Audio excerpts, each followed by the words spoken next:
we head over to the other side of the boat, we'll get another view. So I'm heading over there.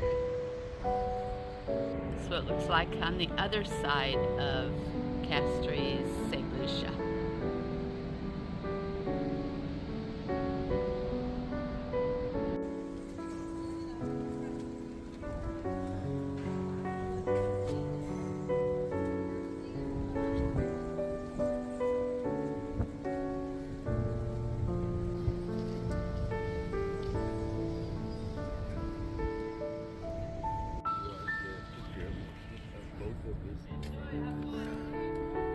Okay. There's a really nice sign over there.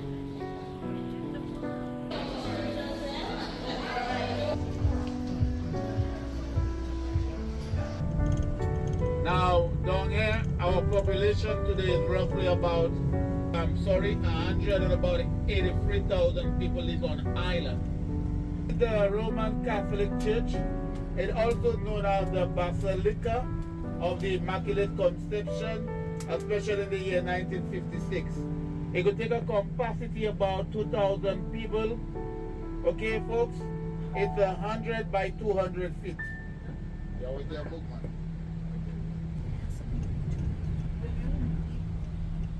Alright? Now, the church again, its foundation was laid in the year, folks, 1897. Alright, so we're gonna pull up here. Alright, now you can watch. If you look on the horizon, this is the French Caribbean island of Martinique. You guys can see it? This is Martinique. Now Martinique is roughly about 21 miles away from us. Now Martinique is a French department like Puerto Rico, St. Croix, Hawaii to the United States. Martinique is not independent, and the principal language in Martinique is French, and they also speak Creole like us.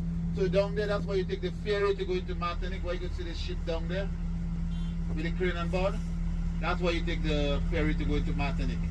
And again, you can see we have a small airport. Now this small airport is made for medium aircraft. So you may get flight for Puerto Rico to the north and Venezuela to the south. The national tree of this island, it is called the Calabash.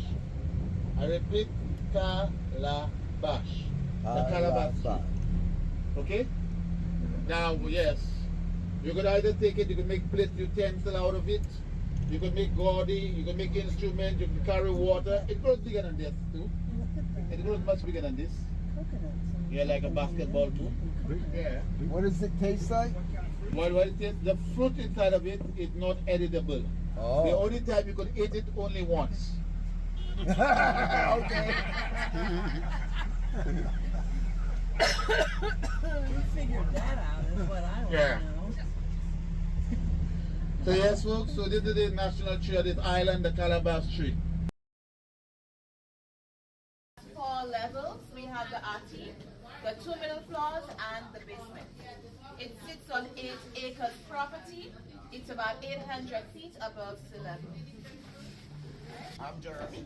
I'm giving you guys just a little information. And it's used to create designs and patterns on cloth using wax and dye. And when you start off batik, you always start on white fabric. It should be 100% cotton, rayon, or silk. If we do not use this fabric, what would happen? The fabric will not absorb the dye and the wax will not come off.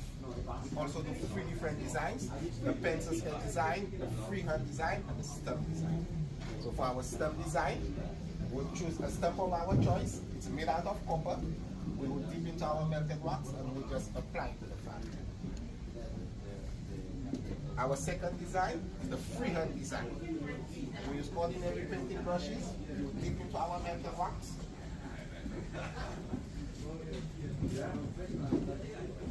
And we'll just apply to the floor.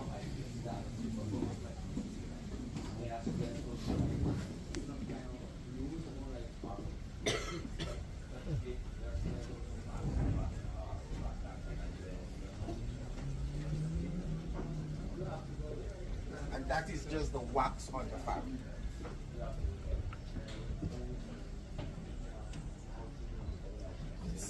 And our final design would be the pencil sketch design.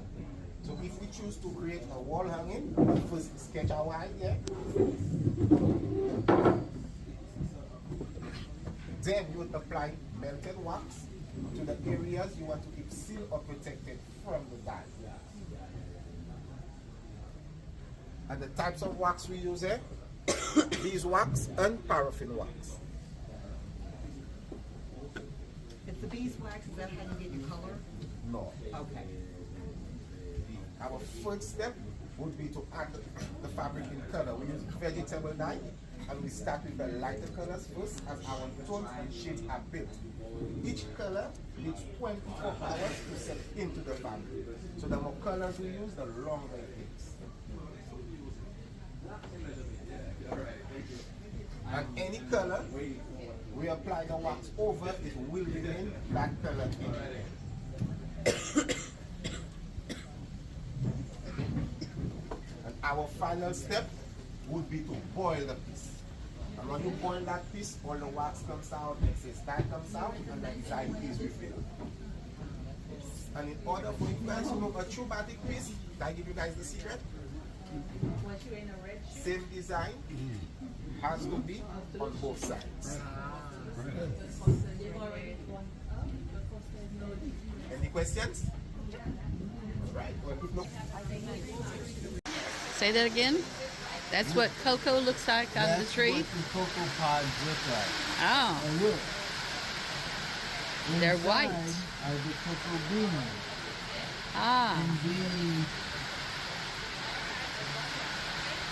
And this is the beans after they've been After all the they've been stuff taken dried. off. And then this is after it's been Crushed. crushed. Cool. Good. It raineth.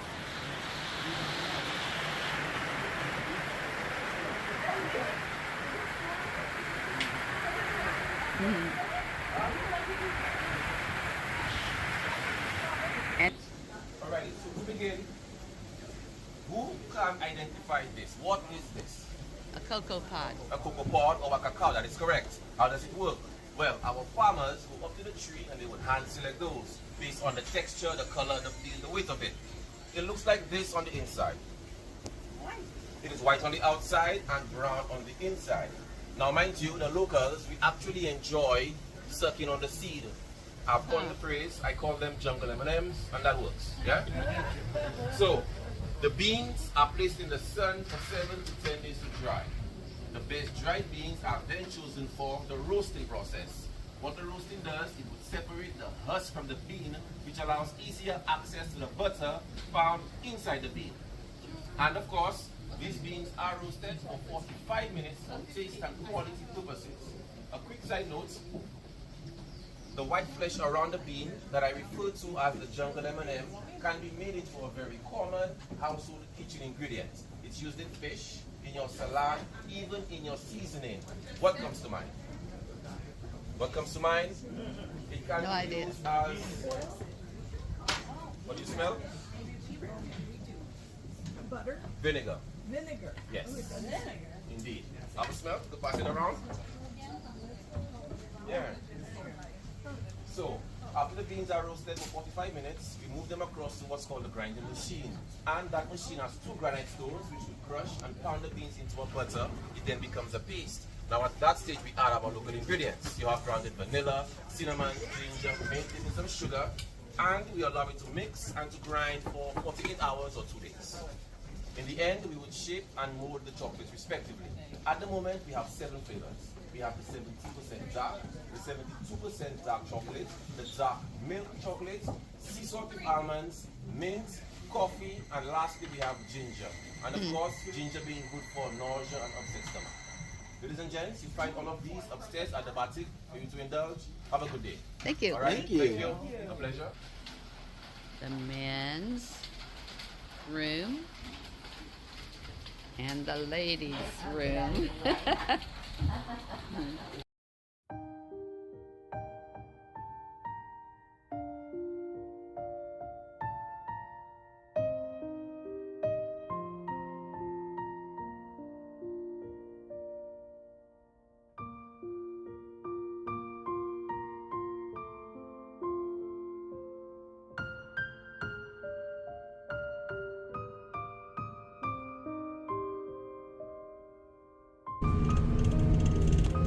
So this is a school here.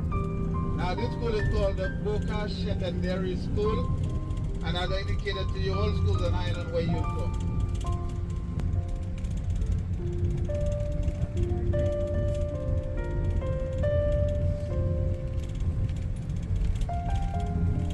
You see everything green around you. I mean, a nation of people that are nice and friendly, you know. This is breadfruit. In relationship with it, like the jacknuts, you know. You know, from about 1740s. 46, yeah, they're about, yeah. So this is breadfruit. You could cook it, you could roast it, you could fry it. Look at this.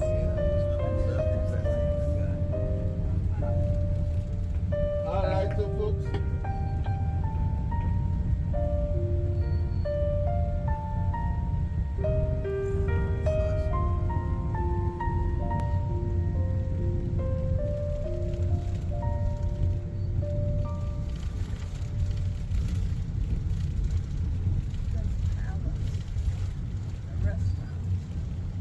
So right at the top is this Pigeon Island where you can see these two mountain cliffs, tops. Yeah, it was, it was dredged to the mainland, you know.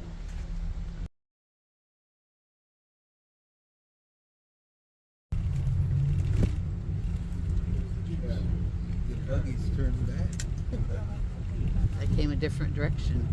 And completed in the year 1970. Almost about a year. Okay.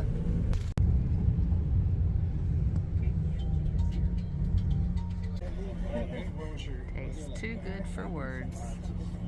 Yeah. Whatever is in that truck. That's what they claim. Except I like them to have a nice warm room. This is Rodney Bay.